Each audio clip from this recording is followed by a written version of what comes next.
What's up, everybody? Thank you for joining me again on my wacky adventures. Today, I have one of my favorite UFO researchers, investigators, authors, Preston Dennett. It says he began investigating UFOs and the paranormal in 1986 when he discovered that his family, friends, and coworkers were having dramatic unexplained encounters. He talks about that a little bit in our podcast. He was kind of mad. He's like, wow, so you guys have had this stuff and you've been not talking about it. He's been a field investigator for MUFON. The cat's written like 32 books, and his writing has been translated into many different languages, including German, Portuguese, French, Russian, and Icelandic, which is pretty cool because we talked about the elves. Also, his work's been in the LA Times, LA Daily News, Dallas Morning News, and other newspapers. Super cool guy, really a gentle, empathic, loving spirit. And I just can't wait for you to meet him if you haven't met him already. Uh, and if you don't believe in this sort of thing, you might feel a little bit differently after this podcast. Maybe not, but I sure enjoyed it. All right, come see us on YouTube, wherever you get your podcasts. We love you. Peace. Oh, oh, time. How are you doing this morning? Not bad. Yeah. Good. We usually do our intros afterwards, so we just kind of jump into it. And but thank you so much for coming on our little podcast, man. We really appreciate it. I have so many questions I want to ask you. First, I want to thank you because in my UFO mania, finding your podcast really helped me realize how common these sightings are. It's mind-blowing how many they are. Yeah. I don't think the general public has any real idea. I'm still being surprised how many there are. I just recently put out a challenge: name any town, any location, and I can find a case there. And I'm betting 100%. It's a lot more common than people think. It's amazing because I noticed that, and that's when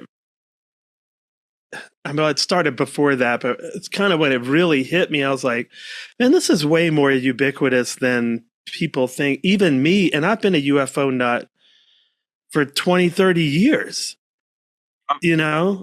And I just didn't realize, like, oh man, this is like way more. So when I started watching some of these, some really obscure towns. I don't know what this place was in Texas, but it'd just be like, Bronsonville, Texas. Okay, and you're like, I don't know, but then you find one.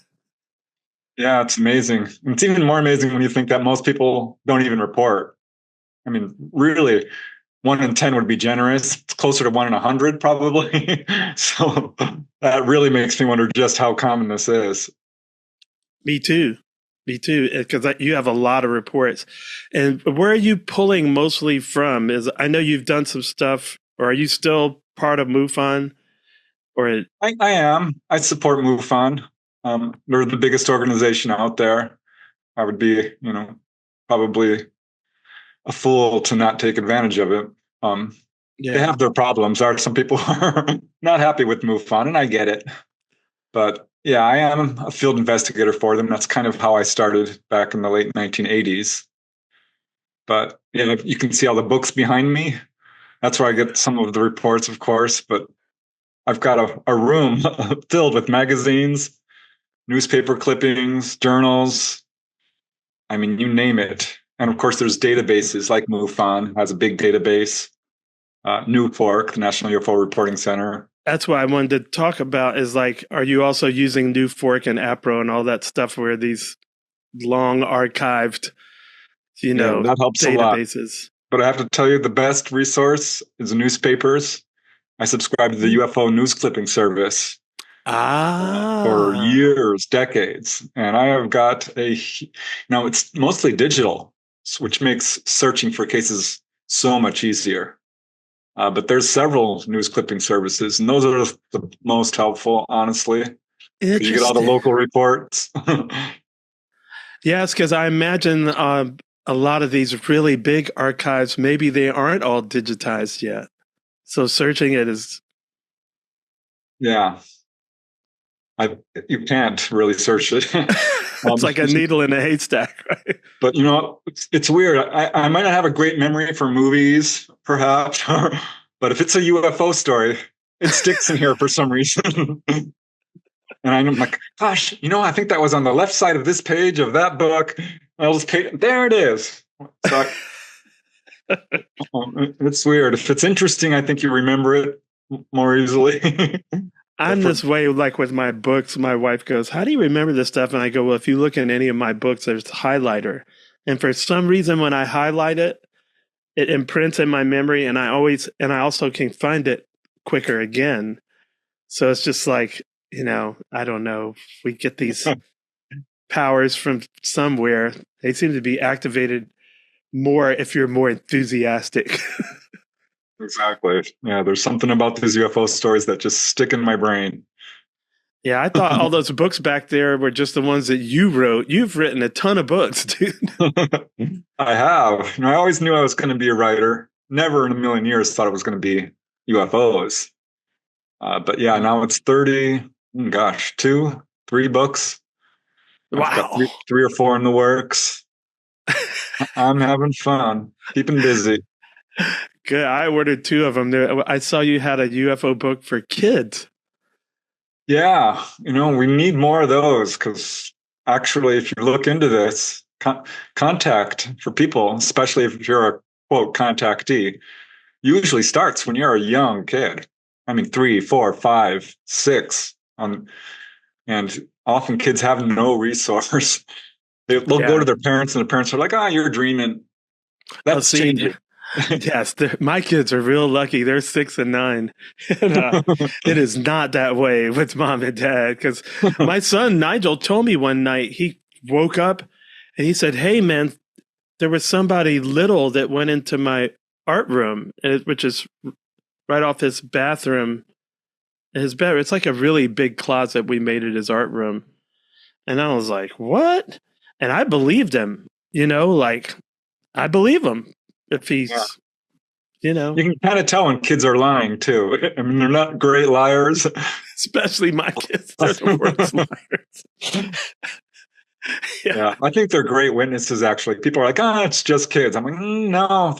They have a great capacity to learn. They don't overlay their own interpretation of things. They just tell it like it is.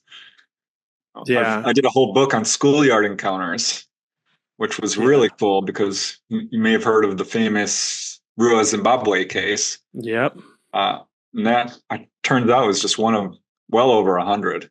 Yeah, there's a lot more because what is the aerial school? There's I've really, like you say, you find out there's so many more. Like, wow, there's a ton of these school sightings where when you have multiple witnesses like that,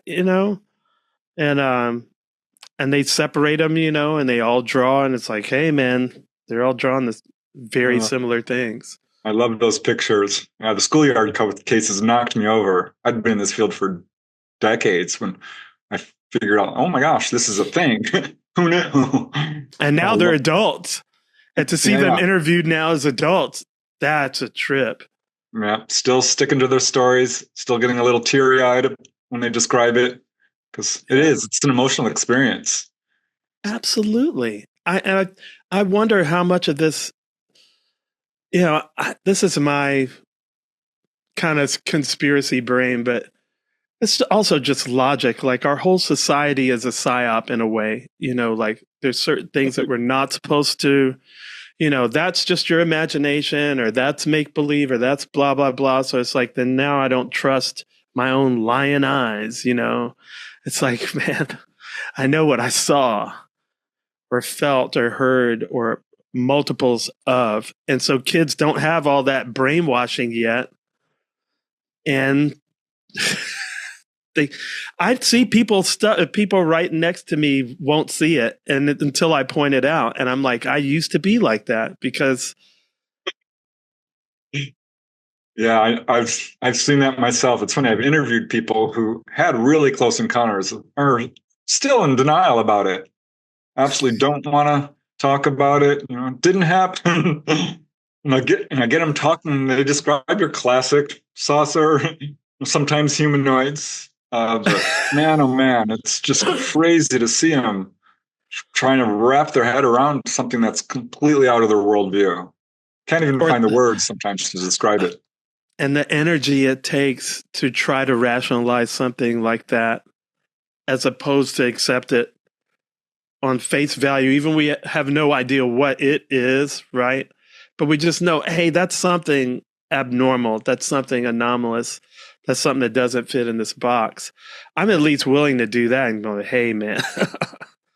But I have so much weird stuff happen to me. So it's a constant reminder, like, okay, yeah, I'm not crazy. Like that just happened that other people I'm with, I'm like, you saw that happen, right? They're like, yep, that was weird.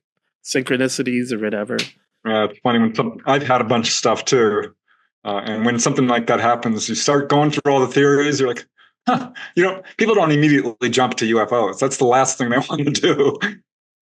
I had something come down in front of my car, and my first thought was, huh, is that a bird flying towards me? It was a little round orb. And then I'm thinking, well, no, that's a firecracker because it was July 5th. And then I thought, no, is that a reflection? Yeah. And by now it's right in front of my windshield going back and forth. And I'm like, no, this is something. Went through the whole Rolodex. Can't check that one off. And then you get the chills and you kind of just know, like, okay, this is happening. Well, this brings me to something else that I want to talk to. The older I get, the more I think the phenomenon is in some way kind of activated by us or sympathetically resonates. Like there's some people, like with hypnotists, I didn't think I could be hypnotized for the largest part of my life. And I still have yet to be hypnotized, I think, but now I believe that I can be, because I'm like, well, just like some people are better at music than others, some people are better at hypnosis than others. So maybe if I see the right hypnotist, then I could do this. So all this is speaking to various people's superpowers. And I believe this. We're all like X-Men that haven't found our superpowers, and we've been talked out believing we have them at all. I have one with music. I have precognitive dreams. Now I have some waking precog stuff. But I know you have one of the biggest reasons I gravitated towards you is because I have this thing happen to me where I'll be laying in bed and I feel like I'm going to fall through the bed and out of my body. And then I jerk myself back in and I'm like, stop jerking yourself back in. And I got to get over this fear reaction and just go, because I want to be able to leave my body. And so I saw you learn to do it. That's the other book I ordered besides the kids' book. It's that one to teach me how to, because I know I've been to float tanks, I do meditation, I like try all these things, and I get close. I get that feeling where my whole body's vibrating, but I haven't been able to do it yet. All this to say, the fact that you're able to do these things, I think is why you have more ET contact or whatever it is, because it's not just them, it's also you and me, which is like why we're obsessed with it, because it's not just them, it's also us. Does that make sense? Oh, yeah. Yeah, all these things are connected to some degree, I think. And I totally agree with you. We call these supernatural abilities, but they're natural. This is how we're supposed to be, I think. And I remember when I started having precognitive dreams, what a thrill that was. It's like, wow, no one's ever going to believe this. Finally, I was able to, tell people before it happened. I'm like, okay, I've got, now they know I'm not making this up. Yeah. But this is absolutely connected, I think, to UFO contact, because I see it over and over again. It's kind of a two-way street, because ETs, I do think that's what we're dealing with. People like us from other worlds. Uh, I think that they're absolutely attracted to people who are showing these abilities or are interested in them. I mean, I looked at who's having contact and why, and it's a Yeah. lot of people who are psychic, people who are doing good work for the world in some way. Lots of doctors, nurses, musicians. They love musicians. That's one thing I wanted to talk to you about because I I'm found out telling you, now that's a you're a thing. music. I everybody that I'm friends with James Fox and all my people. I'm like, what does this have to do with music? Why? I don't They know, love but music. I've talked to contactees. They will play music for people. It's not a whole lot of cases I found, but I'm going to write an article about this one of wow. these days because they'll come down. I mean, one lady's like, "Gosh, I heard music coming from this UFO." Got another case in I think it's Norway. The lady's like, "Where is that music coming from?" It was this UFO. Uh, Oh, I want to hear ET music so bad. We're probably making some here. See, that's my other thing is I think we're all part ET. We're so anomalous on this planet. You know, yeah, there's a one. book by Ellis Silver. It's called "Humans Are Not from Earth." I had to check it out because he had some good points. We're not really that well suited for this planet No, in some ways. I've been telling everybody. I'm like if you look around, I'm writing this name down. You said Ellis Silver. Yeah, humans are not from Earth. It's a pretty interesting book. He raises some important ideas. I'm not in 100% agreement with him, but I've talked to a lot of contactees who've basically been told that, at one point we lived on Mars. That comes up again and again. And I that's a, joke about that. I'm like, they're trying to do to Earth what they did to Mars, and now they're trying to get back there. I was like, yeah. we've learned nothing. Oh, But oh yeah, the my whole god. psychic thing is absolutely connected because people will have contact. And this is one of the ET missions or goals. I really don't like the word agenda because it's got negative connotations. But when a person has contact, they will almost always come away from it sort of psychically awakened or spiritually enlightened to a degree. And they'll start having mediumship or out of body experiences. That's what happened to me. But, seeing shadow people or precognitive dreams, remote viewing, healing, that's a big part of it. Healing abilities, actual levitation. That Yeah, freaked me out. Human levitation. This is an ability we have. It's very yeah, well documented. It's proven in scientific laboratories. It's worldwide, cases stretching back literally thousands of years. yeah. But I Back to know of about 20 cases where people have an encounter, they start floating around. Not the wow. ETs doing it, they are doing it. This is a human Yes, ability. it activates something already inside of us. It's you hear a lot about it being these things being activated by trauma. You know, um, I don't think it has to be that way. Probably will happen more that way when you're older. But I think it also happened in complete innocence when you're more of a blank slate as a kid. But when did yours start? Like the oh crap, what is that? Yeah, What age wise? I was pretty young. I grew up as a skeptic. Oddly, I did have a few psychic experiences, but kind of wrote them off and thought they were funny and just weird. Uh, Never really saw any UFOs. Uh, and it all kind of changed for me when I was 21 years old. I actually can pinpoint the exact date, November 17, when I heard a report on the news about a sighting over Alaska. Super famous case. Captain Kenji Torochi, the whole crew of this Japanese airliner Oh, I had a remember UFO that. sighting. And I thought, my brother Mark said he saw a UFO, and I didn't believe him. So I asked him about it, and now I believed him. He had friends who saw it. Turned out my sister-in-law had sightings, my other sister-in-law, or soon-to-be sister-in-law, several friends, people at work, of course.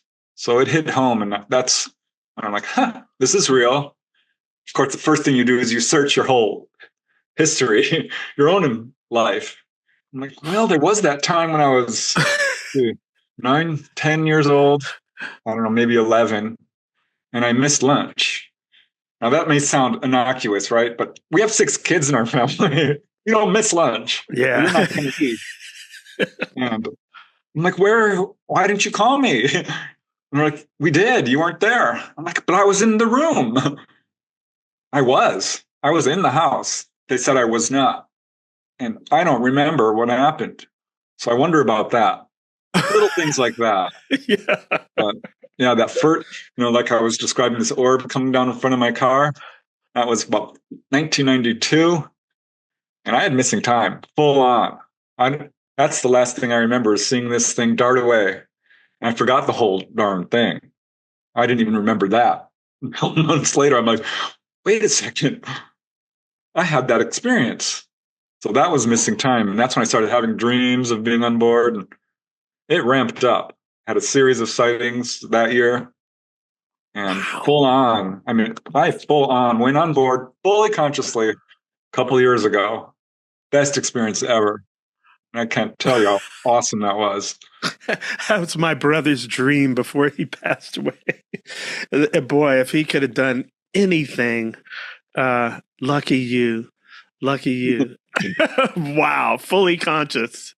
And where did this what state where were you at in the country? I was in California, right outside of LA. Reseda is very densely populated in the San Fernando Valley.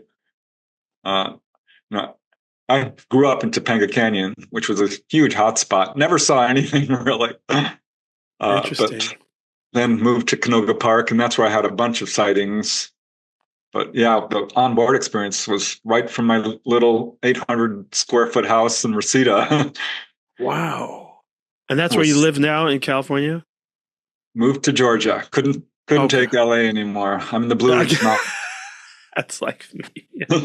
Forget it. It's too crowded, too expensive, too noisy, too earthquakey, too hot, too a lot of Yeah. things. Do a lot of things. My mentor, or one of my mentors, Colonel Bruce Hampton, who was a bona fide ET. He was from Atlanta, Georgia, and that's where I met him, and spent many years there. And so there's plenty of outer space. It doesn't West Georgia College don't they have like all the Ingo Swan stuff there or something like that? Oh, wow. I don't know. But I think so. I think they have a bunch of Ingo's stuff there. I tell you, a lot of people, I interview people from all over the world. Georgia comes up a lot. Oh yeah. I'm like, so where are you located? Georgia. Georgia. I'm like, oh, there's something about Georgia that There's something in the water. Like, I think it's really true when people say that there's something in the water, there's something in the air, because I remember Colonel Bruce would talk about there were these artists like Saint Ohm and what is the guy's name? The Reverend. Oh, it's going to come back to me. They're like visionary artists, but they full on were like talking about all the paranormal stuff that was happening to them. St. Ohm said he had a Passequanian levitation suit. You should drive down to his place. I'll find it. And when you go, Bruce used to crack up, he says, because you'll know where it is. Because as you're coming down the highway, there's this huge eyeball that you see way up on the top. It's completely nuts looking, like it's outer space. It's like Salvador Dali, but from Georgia. all right. Total. Sounds interesting. Oh, you'll walk in there and be like, oh yeah, this guy had orbs all over the place. So Georgia, definitely, that's where all of my, when I met Colonel Bruce, he guessed my birthday within 3 minutes of when I was born. And I'm pretty sure he didn't know my last name yet. We'd known each other probably 20 minutes. He goes, August 24th at 2 a.m. I was like, oh, I was born at 1:57. I was like, hey, man, wait a minute. I've seen him do that to over 100 people. And he was psychic in so many ways. And yeah, and being around him activated everybody else. So you would see weird, that's why I say it. We kind of activated. You're probably a magnet for orbs and. Oh, definitely. Yeah. I'm lucky. I get to interview all these people who have amazing experiences. Next thing you know, you're with them, and a UFO shows up. Or they're having all these I don't know what it is, kind of like a resonance. You start to, get to their level. and start having the experience. This is one of the reasons I think people do become psychic after having contact, because let's face it, you're pulled on board. The ETs are talking telepathically. And now you've got that ability. Boom. That Yes, easy.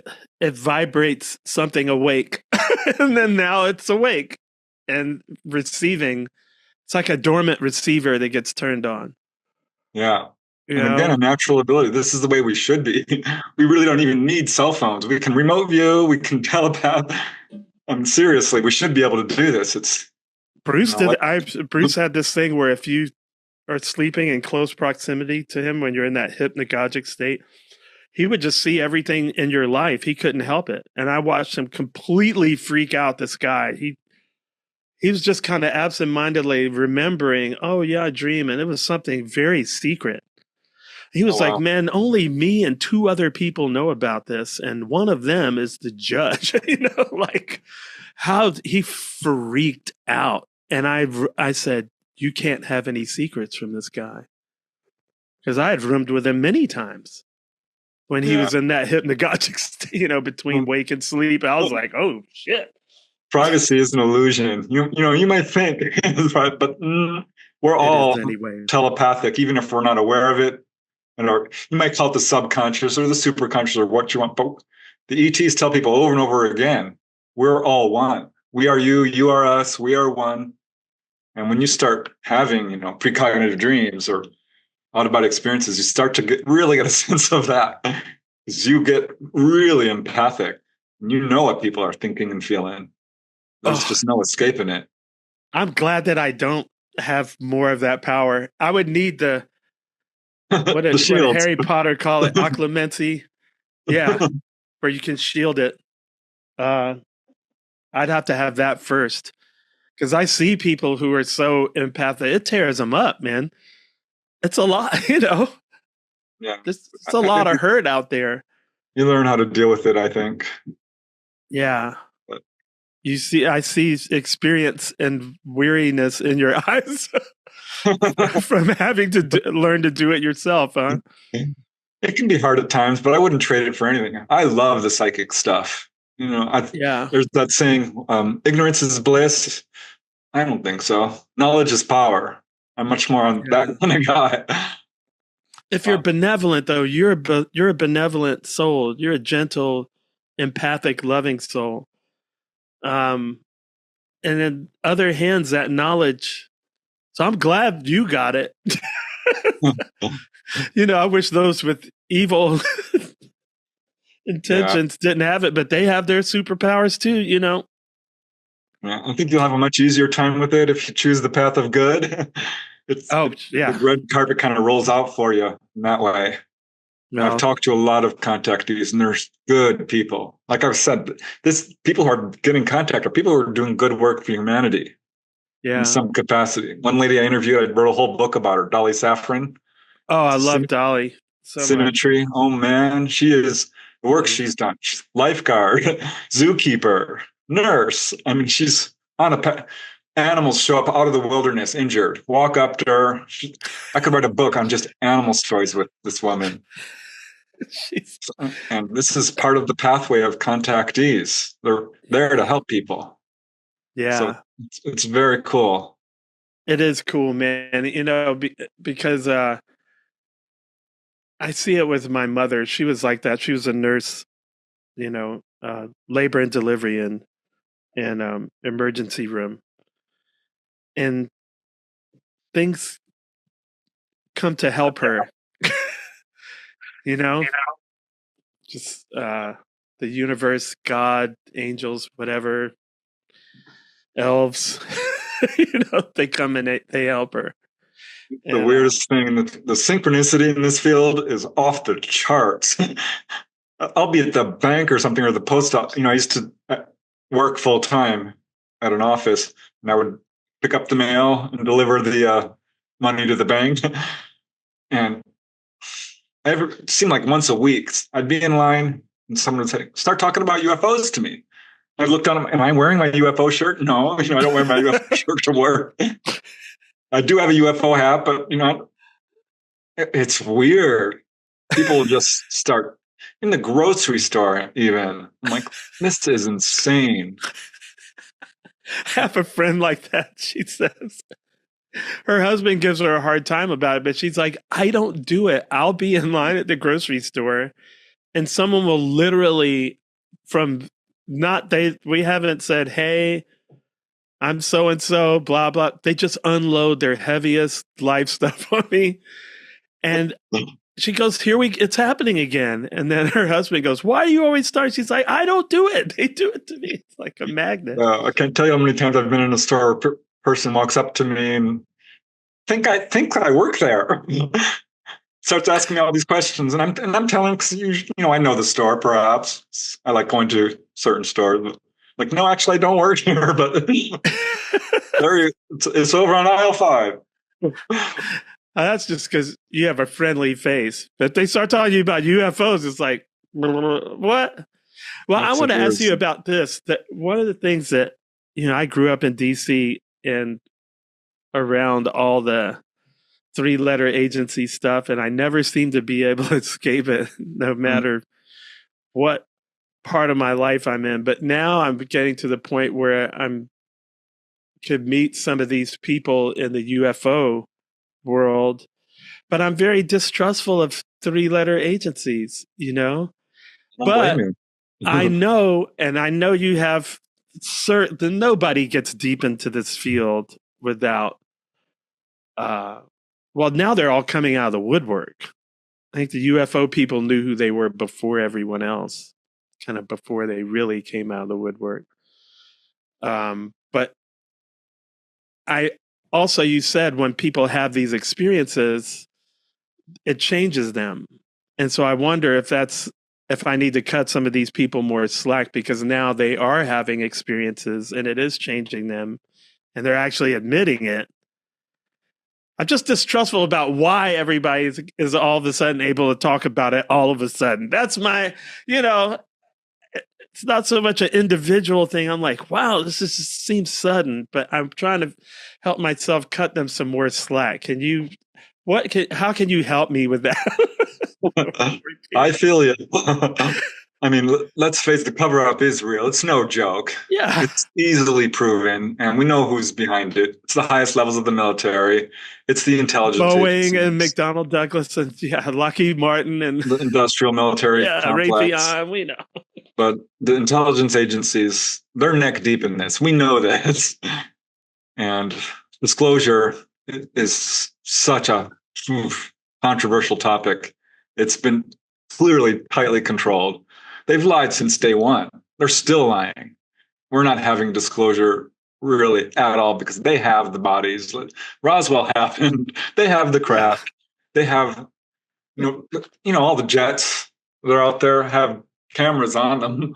The fighter jets. A lot higher def than what they're showing us. Yeah, and they showed us this tiny little white dot. Come on. I'm like, come on. Who do you? You're not fooling anybody. So I'm not happy about it. But you're right. There's a lot of people who are in government who are good people. And it's funny. This is one of the questions I ask contactees: is do you have military in your family, military intelligence? And a little bit of a higher percentage, perhaps, than normal will say yes. I'm not fully convinced on that, but it does come up. And I've absolutely talked to whistleblowers. Yeah. And, one guy was on his deathbed, seriously, in a hospital, wanted to do his part, described how he had seen a UFO at Edwards Air Force Base in a hangar. And the guy he was with, his employer, wouldn't talk about it until finally he convinced him, because he wanted to hire him for another job. He's like, listen, I'm not doing anything for you until you tell me what we saw, which was this tiny little craft, right? Silver, chrome-like, no windows, nothing on it. He said, yeah, that wasn't a UFO, but it was reverse engineered from ET technology. So yeah, that's us trying to make one just like it. Yeah. There's no doubt in my mind we've got this stuff. And I think ultimately you have to talk to these intelligence people, give them the benefit of the doubt, but absolutely use your discernment.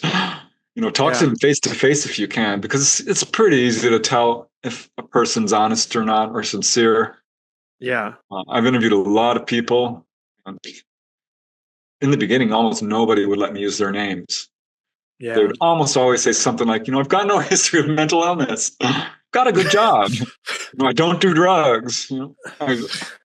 They'd go through this whole list, Whole checklist. like why, I should believe them.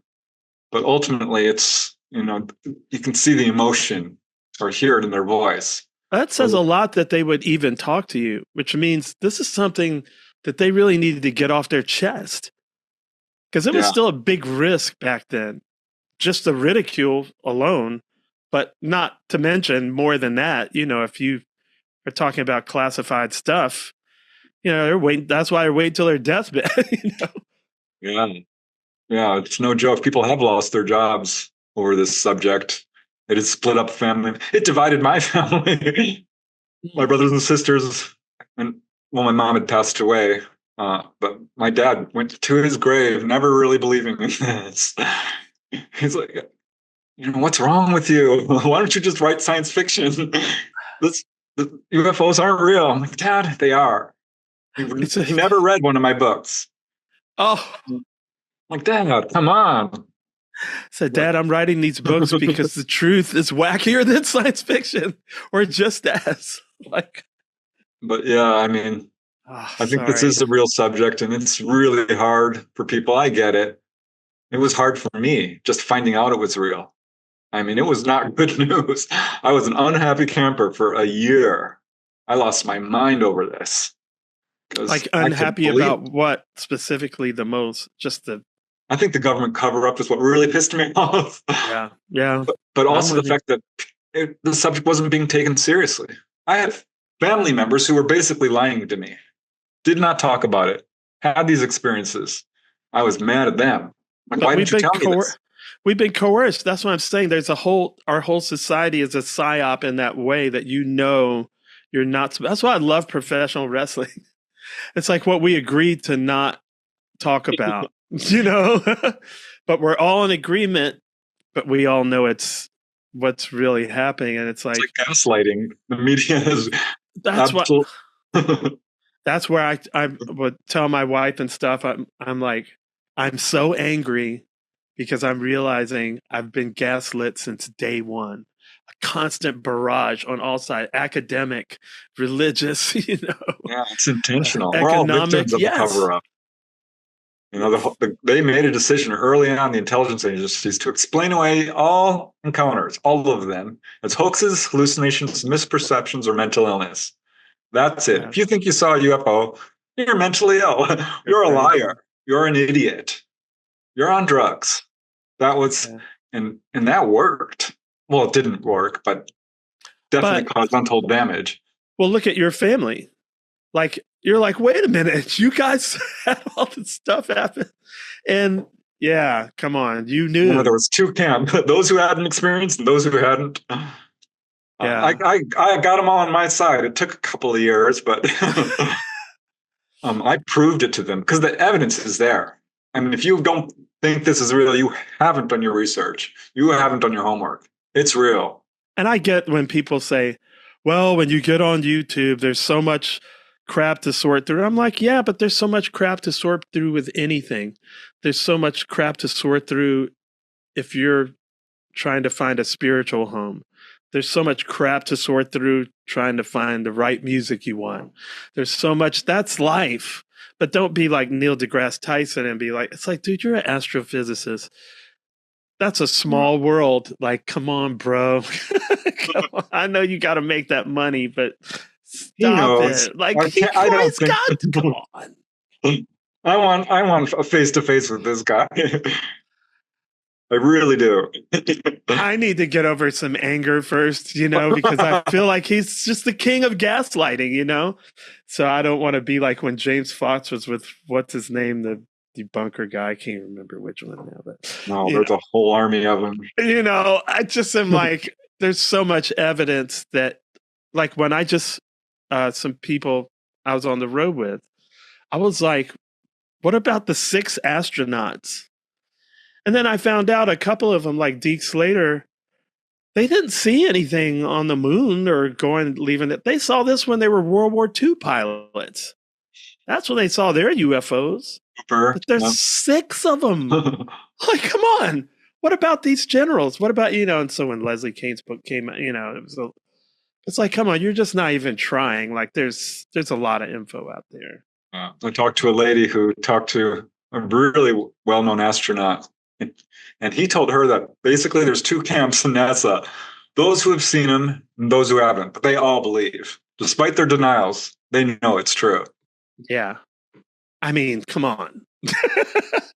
And now with Diana Walsh Pasulka and what's the guy's name? Tim Taylor? I think his name was Tyler. Travis Taylor. Travis Taylor. I think that's whoever the dragon guy is that was doing all the launches. Oh, Elon Musk? No. They call him the dragon. He's at NASA, and he was the one that took Chris Bledsoe into the Space Flight Center. Sure, if I heard the name, I'd know it, but yeah, hard to keep up with what's going on these days. I mean, this subject is exploding. It's very cool. I mean, is. There was decades of no movement in official circles at all. Nothing. Not a word from anybody. But now we've got senators, we got representatives, we got governors, we got people. There's. My wife was even a little. She was like, because a lot of weird stuff started happening to me exactly about a year ago, last December, and I said, "Honey," she was like, "Dude, this is." You're getting out of hand with this shit. And so finally I was like, honey, can we talk for a second about this? And I just said, look, the Schumer Amendment, you know who Chuck Schumer is, right? I'm not talking to you. I'm talking to her. Knowing she knows who Chuck Schumer is. I was like, there's this thing called the Schumer Amendment, and there's these hearings. Look, there's Alexandria Ocasio-Cortez. Oh, look, there's, and I was just like, this is real, honey. Like, I'm not crazy anymore. I mean, I am. I've always been. All my heroes have been crazy, but it's still real. Like, and she was like, okay. We're the normal ones. Everyone else is crazy. They're ignoring the evidence. That's the way I'm starting to look at it. I'm like, listen, you need to pull yourself out of ignorance. This is real. This is what I can't stand about skeptics. And I shouldn't go there because I was one. I can't stand myself. I wouldn't look at the evidence. I refuse to look at it. And if you're not even going to look at the evidence, well, don't talk to me about how this isn't real. At least look with you. Yeah, I mean, that's what I do. I was like, is it Kevin Knuth? Yeah, I know the guy. I sent some friends, Tim, some Gary Nolan. I sent him a couple of astronauts talking. One astronaut was talking on like British morning television, like the Today Show or whatever in Britain. And it just took a left and started saying, yeah, ETs are real. Sorry, folks. I was just like, I sent him this stuff. I'm like, if you don't believe fighter pilots and generals and the guys, all the cats that Hastings and Stephen Greer brought forth at the National Press Club, I'm like, if you don't believe they're the guys with their fingers on the button, then what do I? Yeah. I mean, come on. I've interviewed people from every level of society, to actual homeless people. I have, and you should. They're outside all night. Captain, yeah, right. But yeah, I interviewed a Coast Guard captain who had a crazy USO encounter. I interviewed a guy on the Clamagore, the submarine. He was an electrician's mate on the USS Clamagore. When they had a USO encounter, and this is such a cool case. 1971, going up the East Coast, about 10 miles offshore, on the surface at night, this USO shows up and paces the submarine for 15 minutes, right next to it. Whoa! And so this can't be another submarine because you're not allowed to get close to within a quarter mile of another craft at sea. It's considered a near miss. Yeah. This thing was right next to it, huge, 50 feet across, right under the water there. And it was his job to be in touch. His name is Ray Sachs, the guy I interviewed. He was in touch with the sonar room, right? Yeah. So the Commander Boyne. I know who all these people are. I looked it up. I confirmed his employment. He's on the roster there. Uh, the commander turns to Ray and says, "What did the sonar guys see? They didn't see anything. They wanted to come up on deck and look at this thing because they didn't believe it." And one by one, all the higher ranking officers came up and watched this thing, totally silent, paced it for 15 minutes. It came in at 100 knots, paced the sub, darted off at about 80 knots in another direction. And the second in command turns to the commander and says, "Sir, how do you want me to report this in the log?" And the commander says, "Officers who report this sort of thing do not move up in rank." Yeah. So, report what? Never reported. Right. Yeah. A conspiracy of silence. So what about the Navy Coast Guard one? Because I'm fascinated by the USOs. Yeah, I did a whole book on USOs because I was based in Southern California, and that area I got 150 cases, no joke. Yeah, but Catalina Island I always hear about, but all of the Coast Guard captain was a really cool case. He contacted me. He's like, I'm looking for stuff on USOs, and your name keeps coming up. There's nothing else out there. Do you mind if I talk to you? I'm like, are you kidding? please don't use my name, because he's pretty high up there in rank and was actually taking out a former Coast Guard ship. He sent me a picture of it. He's like, don't use it. People can identify me from this. It was a decommissioned, but it was all, fancy with equipment. And he was out there with two other guys and had just survived this crazy storm. I think this was in the Jamaica area or Haiti. That's right. Yeah. And had just nearly lost their lives from this storm and were coming into harbor when these blue glowing kind of donut shaped objects came under their boat, and not just one or two of them, a dozen, and it clearly targeted their boat. It's like they were donut shaped, but they could have had a darker center. So I'm not saying that they were hollow. But he's asking me, like, could these, are there any creatures that in the oceans that are, 20 feet wide and glow blue? I'm like, well, let's look this up. I don't think so. I couldn't find anything. There are jellyfish and, what do you call it? Bioluminescence. Yeah. Nothing. He says these were absolutely artificially constructed. Some were quite deep down. One came right up to the boat, scared the living daylights out of them. So it surfaced? Didn't surface, came right up underneath. He said probably 10, 20 feet down. But kept targeting the boat. They weren't off in the distance. They'd appear right under the boat. I've got case after case after case of this. They're trying to show themselves. They're announcing their presence. This is what they do. That's why I'm like, why does everybody need the government? I get it. Like, I don't need disclosure. I go to experiencers for that now. I'm like, because the government, I'm not even sure if what I could believe, right? But for experiencers, I trust them just like, this is what happened to me. This is what I saw. So I don't need disclosure from the government. It would be nice if they just show us the friggin' craft and the bodies. That's all I need. But, if they do that, then there's a lot of, people inevitable are going to have to get amnesty. This subject is real, so at some point, disclosure is going to happen. You can't lie forever. I mean, the truth, you can alter it. You can ignore it. You can lie about it. You can't destroy it. Sooner or later, someone's going to have to say something. But I totally agree with you. Why would we want to go to someone who's been lying all along?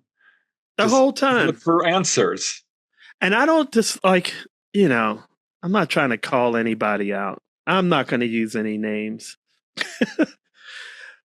But, I saw this guy say, hey, I can't say more about this because of sources and methods. I don't want to disclose this, right? Because of sources and methods. So I'm like, okay. Literally 35 minutes later in the podcast, he says that it was that he circled back around and admitted that footage was taken from a predator drone in a enemy country. And I'm like, but you said 35 minutes ago you couldn't say anything more about it because of sources and methods. And now you just told us the source and the method. But even if what he said is true, that still doesn't answer the question that I have, which is why is everybody allowed to say it now all of a sudden? That's Yeah. the part, because I always go back to that Frederick Douglass quote, power concedes nothing without a demand. If you lie about something for 80 years, and then one day on, what was it, September 17th or whatever, what was the date, 2017, like all of a sudden it's everybody's, or even when Greer did it back then, and Hastings at the National Press Club, I was like, how are all these guys safe from not being killed? Like, how come they can talk about it? All these guys that were, Bob Salas from the Maelstrom with the nuclear silos and all that stuff. I was like, how are these guys not afraid of getting killed all of a sudden? And that was, what, 15 years ago now? I think there's a few things going on here, honestly, because whistleblowers have been coming out for a long time. Yeah, for sure. Leonard Stringfield. Yes, going UFO, way back. Yeah. But anonymous, and some did lose their lives. We know this. Yes. And absolutely. Have had serious reprisals. But we're now at a point where a lot of people are, getting older and they want to do their part. And we have an army of researchers out there who have been working hard. I mean, the pressure on this subject is built up. And now it's reached a point where if our governments don't start becoming at least a little bit truthful on this, they're going to become irrelevant. They're not credible. They'll be lose all their power over the narrative. That's I think the we're last at that point, aren't we? 100%. So if they don't act, they're going to look like idiots. They do look like idiots. So they do look like idiots. Yeah, it's like, come on. People would tell me, well, the government couldn't keep a secret like that. I'm like, well, they didn't. Roswell, we've been knowing since then. Like, that's no argument for the fact that it's not happening, is that they couldn't keep it a secret, And disclosure has happened. Like you said, there was this case in Virginia, Donald Shellcross, I'll never forget it. UFO lands, ETs come out, he's talking to them. And he's like, why don't you just disclose? And they looked at him and said, the answer I loved it. They said, we have. And I'm like, well, I guess, that's true. Because how many, we have over 1 million documented cases worldwide. How many is it going to take? Well, let's do it. Let's do this. Like, let's have a little disclosure right now, which you already disclosed, but let's unpack it a little bit. You said you were on the craft fully conscious. Can you tell us about the, what, where, when, how? We don't know why, but, or if you do know why. I think I do know. It was a birthday gift from the ETs. Awesome. It was on my birthday, May 6th. And, I've had a bunch of encounters. Yeah. I've had missing time. So I've probably been on board prior to this. But it's different when you're dreaming about it and you're remembering it that way, or flashbacks, and you're like, gosh, darn it, Yeah. And I had met, I mentioned earlier, Dolly Safran. I wrote a book about her case, Symmetry. UFOs came down. She proved her case. I talked to her corroborating witnesses, medical evidence, healings, implants. I mean, you name it. Yeah. Her case is for real and the most extensive I've ever researched, right? So I am at my house in Reseda, May 6, 2021, I think it is. I'll have to look up. It could be 2022. I'm pretty sure it's 21. And I'm just dreaming. I'm in bed dreaming. I'm asleep, right? Suddenly I wake up in the dream because there's something is pulling on me, physically pulling on me.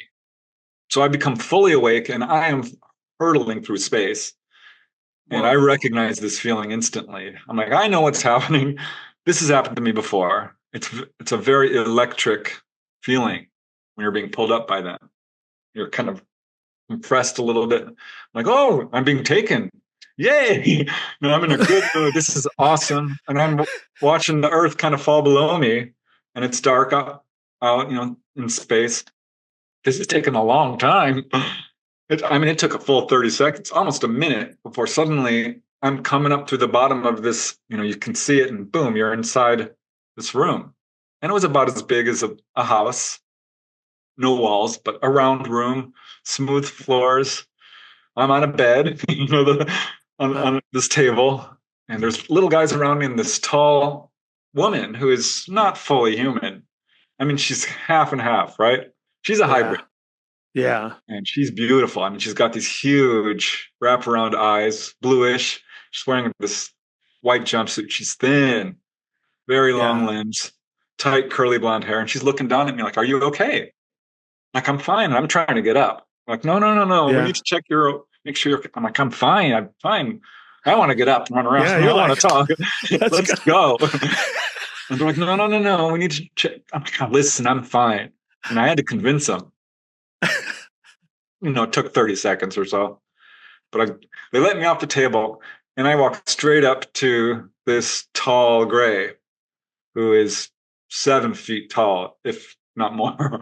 Beautiful. I mean, she's the epitome of elegance, grace, wearing this kind of smock, and she's got a huge head, little tiny mouth, giant eyes. She tilts her head and she looks at me and she says, and I'm assuming this is telepathic. She says, "So, is this what you thought it would be?" And I said, "No, it's not. This is much better." And it turns out this is Dolly Saffron's main contact. She Oh, calls Mama. yeah, Mama. Yes. Right? So I'm like, Mama paid you a visit. Oh, that's awesome. so people sometimes say, I don't believe her story. I think she's like, "Oh, go ahead. You can think what you want. I know it's true." Whatever. I already Yeah. knew it was true because I had enough evidence. But now I'm having knowledge. You can't walk away from firsthand experience. Can't It was the unsee what you best. saw. God, I can't tell you how cool this was. I was ready to stay. There's just this feeling about being with them.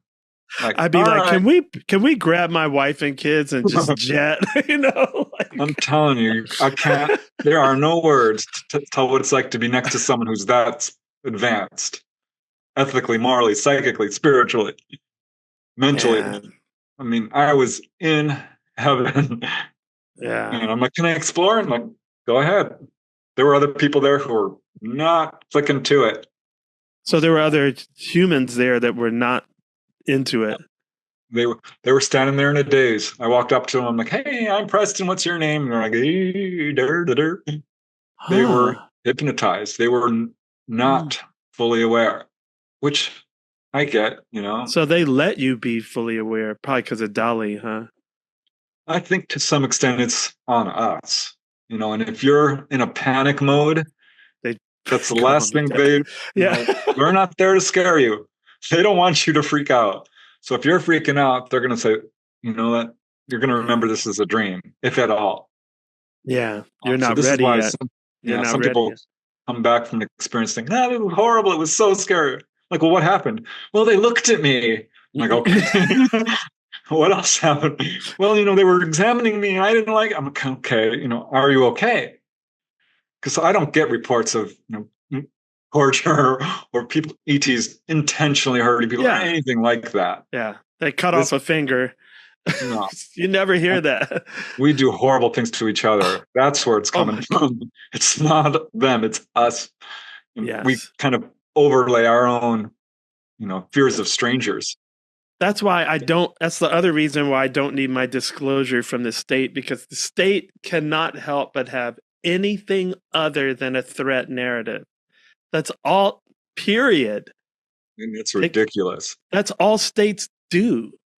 You know what I mean? And so and the secrecy around that and all. So I'm just like, man, I'd rather get my disclosure from you and other people, because now I can't get a straight answer from them. And from you, you can't imagine how it feels to be in the presence of a race of people so advanced in every way, ethically, morally, like spiritually, like they're telepathic, like, wow, it's amazing. It's great. I never heard any of them say that, even though I really appreciate the fact that I think it's Tim Gallaudet, the Admiral. Gallaudet, I know the last name. He quoted my book. I'm like, whoa. What? That's awesome. Yeah. I got a bunch of people writing me like, hey, he mentioned your book. I'm like, really? So he mentioned your USO book. Yeah. It's Awesome, like, because I sent it to a friend of mine. I was like, Rear Admiral Gaudet, who was the head of NOAA at one point, says he thinks there's alien bases underwater. I don't know. Maybe it's not just me. It's crazy. This guy's a friggin' admiral. Like, yeah, I'm not so sure they're down there in large numbers, no doubt about that. But I think well, I some think people are he's just saying that it's possible because there's obviously they could hang yeah, out down there. definitely. Yeah, it's really interesting to see all these people coming forth. And I think right now, this is another reason I think people are able to do it.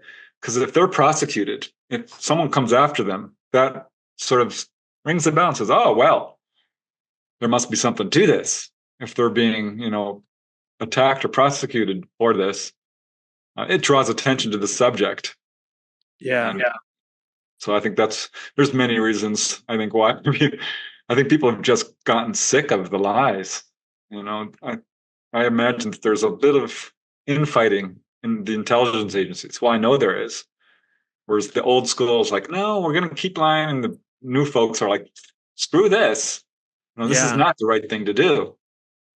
I'm trying to believe that narrative. I am. And it's plausible. It's plausible. There's if you saw some shit like that and they told you had to keep it a secret, that's I'd tough. lose my mind. Yeah, man. We could talk about it, and we're worried that I'm not as much worried anymore, but you do question your sanity. It's a hard thing to live in this world and see these other things and not question your own sanity. But I think when it happens over and over again, you go, it keeps happening. So I've learned to process it myself individually now, but I'm a lot older now too. So I was lucky. I was pretty young when I found out it was real. So maybe a little more flexible. My heart goes out to people who suddenly have an encounter and they are destroyed. And they have PTSD. This is not unusual for contactees to suddenly just go through this whole process of that's a hard thing. it's a hard left, man. But I've talked to a lot of them, and almost all of them, well over 80%, closer to 90, 95, wouldn't change a thing. They're like, yeah, it was a mixed bag in the beginning, but I am so glad I've had this experience. It's opened up my eyes. Can't wait for another. Yeah. So That's a yeah, that's a tough process. Have you seen this? I think the book is called Initiated by Matthew Roberts. He was actually on that ship. And classic story. He, once the videos came out in 2017, his brother started talking about it. And, his brother would always ask him about UFO stuff and he had to keep it quiet. But he also didn't really think about that stuff except for that when that Nimitz thing happened or whatever the ship is with the Tic Tac. So when it hit the news, he said, yeah, and he talked to his brother about it, and then all this crazy stuff started happening to him. Like really, like for you wouldn't be surprised by it. But for someone, and he was like, maybe I should take my retirement, because so he got this job on land in the secured in the I'm assuming more intelligent side, and then he had to get a psychological review. So he took a chance and just told the psychiatrist everything.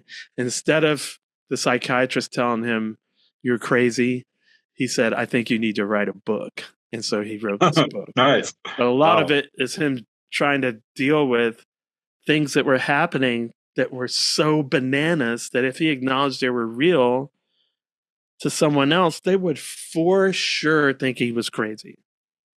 Yeah. But can you imagine if you yourself are having trouble accepting it? How are you going to tell someone else?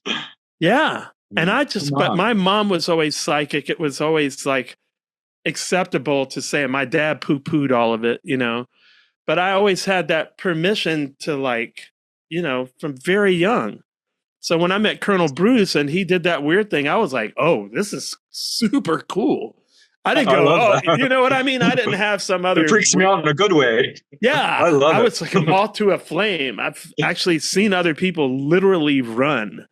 They were very fundamentalist Christian, and they were like, and it was kind of cool because they were like, what happened was real. I just don't know whether that came from God or the devil. But it was a complete acknowledgement.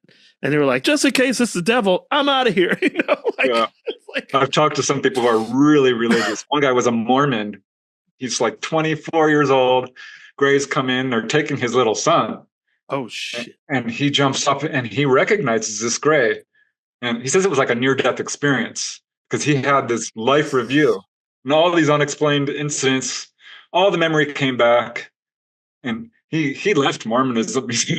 This is not working for me. And he's a cool guy, Don Anderson. I did a big long interview with him. He's in one of my books.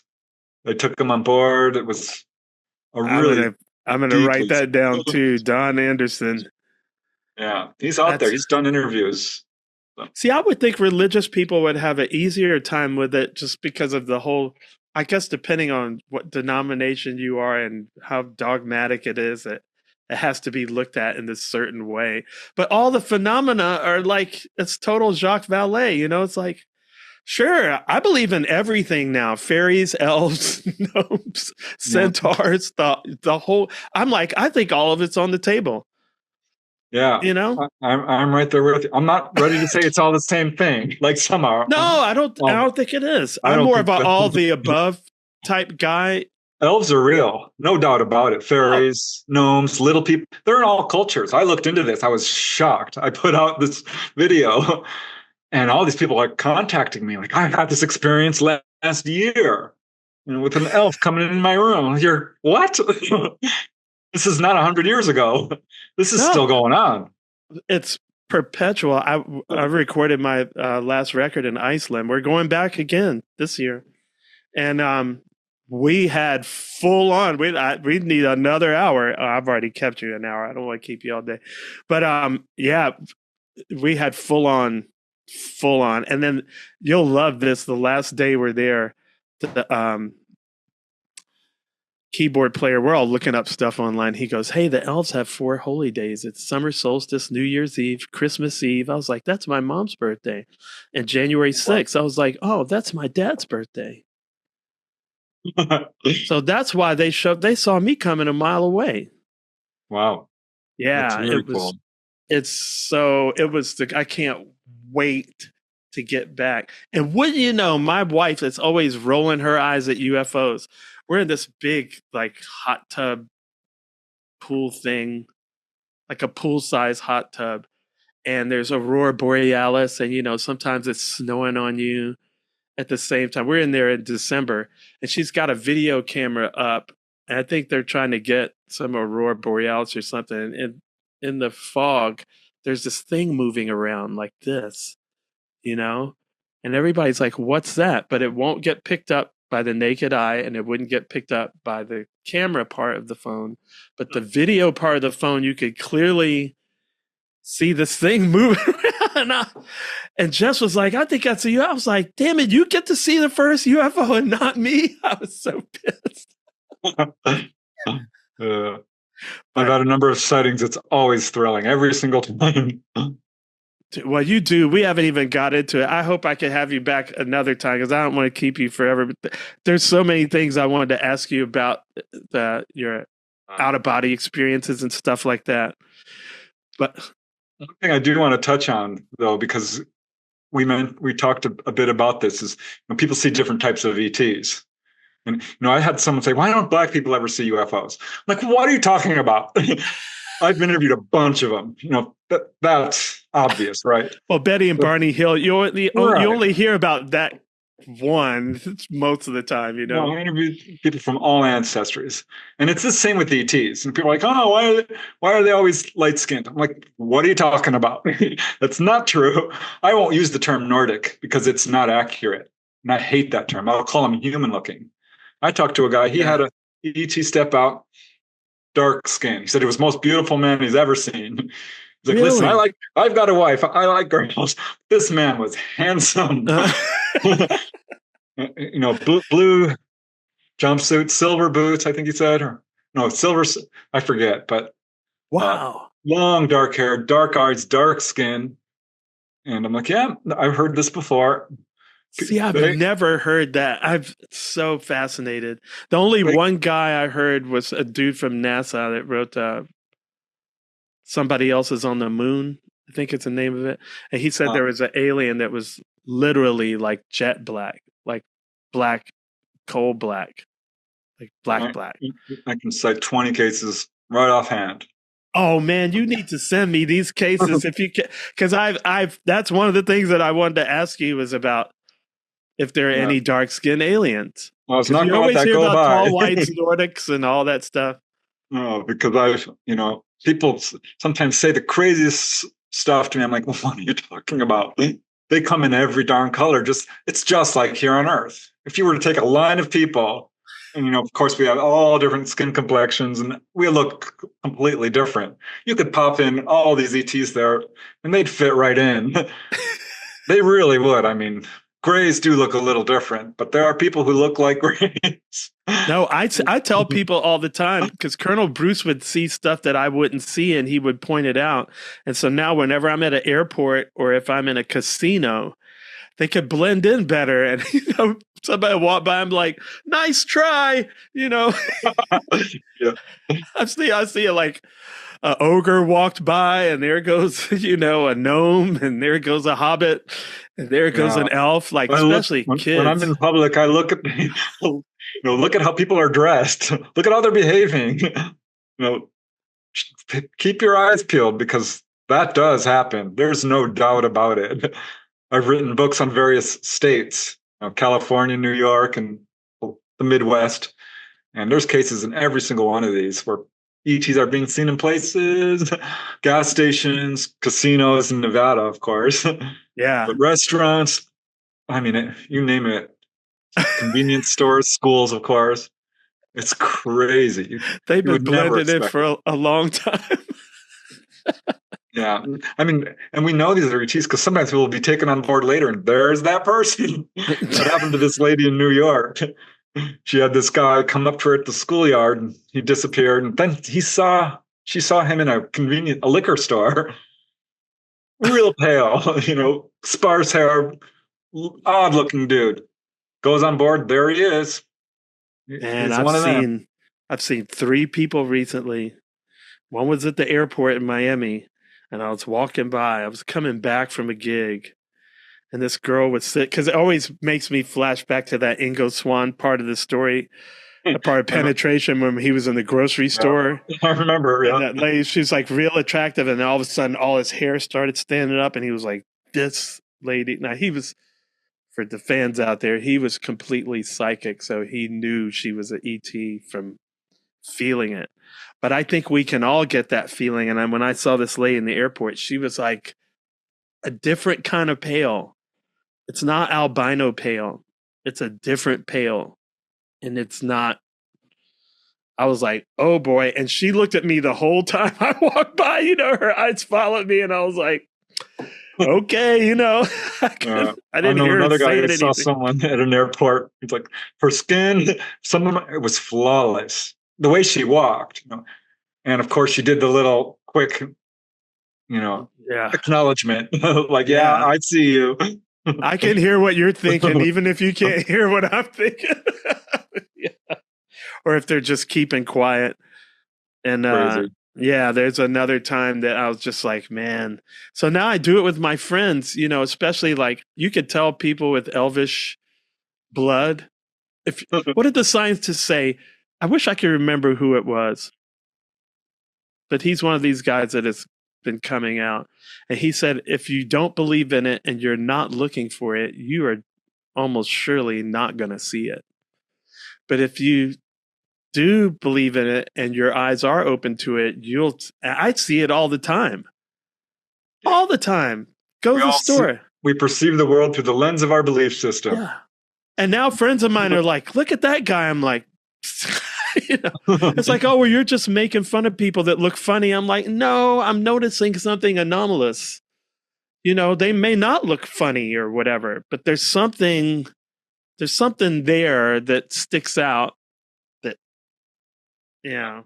But ultimately, they're us. I don't even like the term alien because it's Yeah. divisive. They're us, we are them. There's human-looking ETs. So what does that say? I mean, our relationship to them is much closer than people realize. We are them. We all share a common heritage. That's the That's message. Almost all contactees who get any message at all will get that at some point. Yeah, that's what I think. I'm like, a wolf can breed with any dog, right? And make another dog, wolf hybrid. How come we can't breed with a chimpanzee or a gorilla or a bonobo or a orangutan, the great apes? Like something we got tinkered with. I think they started with one of those primates and did some genetic tinkering, and here we are. I don't know what reason. I mean, that's just a feeling I have, but I feel this connection. We're so anomalous here that I just feel like we're related to them, you know? No doubt. I mean, the humanoid, without exception, almost. I mean, there are a few outliers, but almost every report of someone who sees a humanoid, it is humanoid. It's bipedal. It looks like us in its general form. The Yeah, humanoid it's form is the universal template. It really is. interesting because that's one thing I was wondering. Like, when you see a movie like Dune and whatever those beings are that live off the spice, and they're real weird looking. They float. They're not at all. They're not bipedal. They're not anything pedal. Like a giant slug or something. Um, but you're saying you don't hear that. You don't hear like, oh, it was a jellyfish creature. Like it's almost always some kind of bipedal, arms and legs, hands and feet. I mean, not to say that, dolphins and cetaceans, and Yeah. I'm sure that there are other intelligent life out there. But no, this is what kept me out of the UFO field. I'm like, this is Star Trek. You got to be kidding me. Yeah. You know. Yeah. But no, you have to take a look at what people are saying, and this is what we have. We're kind of stuck with the evidence, and the truth is that is what people are reporting, and some do look just like us, and they all are humanoid in form. I was expecting tentacles, and aliens, Yeah. but no, it's pretty much without Like I look exception, at the very much like undersea, us. when you see like all the crazy, I have this thing with people, I'll send them, like, how can you can look at this insane thing that lives underwater and not believe in aliens, Right. But, If you want to see an alien, go visit a dolphin. It's an amazing experience. yeah. My And wife and I do that. We dive, and she's a little more hardcore about it than I am. Like diving with orcas and sea lions and mobula rays and sharks and whatever. But it's just like you really do get that feeling, like uh, almost like you're in outer space. You know. very cool. Oh man, there's so much I want to ask you, but I don't want to keep you all that. Thank you so much for doing this. It's such a treat for me. I've listened to you, can't tell you how many hours. So to get to like pick your brain and just like ramble around this conversation is such a big treat for me. Thank you so much, man. Pleasure and an honor. It's awesome to meet you. I'm a little starstruck myself, just saying. Well, it's so we didn't talk about your musical background. Uh, I what? love music. I'm not a musician by any means, but you name a song, I can probably sing it. That's I awesome. did sing on a record, actually. I did as a Yeah, kid. I thought I read that you. I was like, "What's he talking about?" I thought I read somewhere that you recorded. I did That's cool. once. Maybe we'll have a jam session one day. I'm serious. I'm not a snob about, I come from out of like the more folk music tradition thinking wise now where everybody could play. That's how you learn to play, just around sitting around you like at a Right. bluegrass festival, or whatever.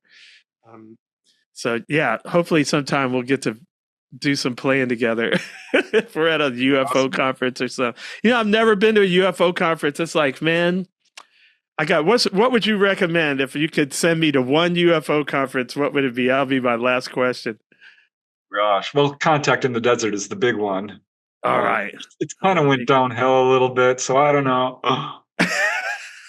But it's worth going at least once. It's because that is the big one. But all of them have their own kind of flavor. I like the Yeah. smaller ones, honestly, because they're very friendly and family, and you see the same folks. But Yeah.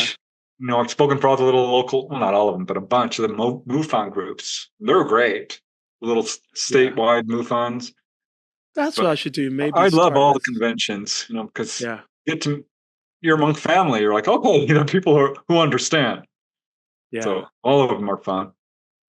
I need to get some night vision goggles too, man. And cut I've the, tried or them. maybe I just need to. I'm gonna read your book, and once I can get this this out of body experience thing, then I won't need night vision. I won't need any of that. I'll be like you and Dolly. We'll be like, let's do this thing. I've got a little guide. I'll send it to you. It's a 2-3 page guide. If you follow those steps, I can guarantee you, if you're diligent, it will work. I've taught a lot of people how to do this. I've done workshops. It's not hard. It's a natural human ability. We're all doing it anyway. We really are. We're doing this every night.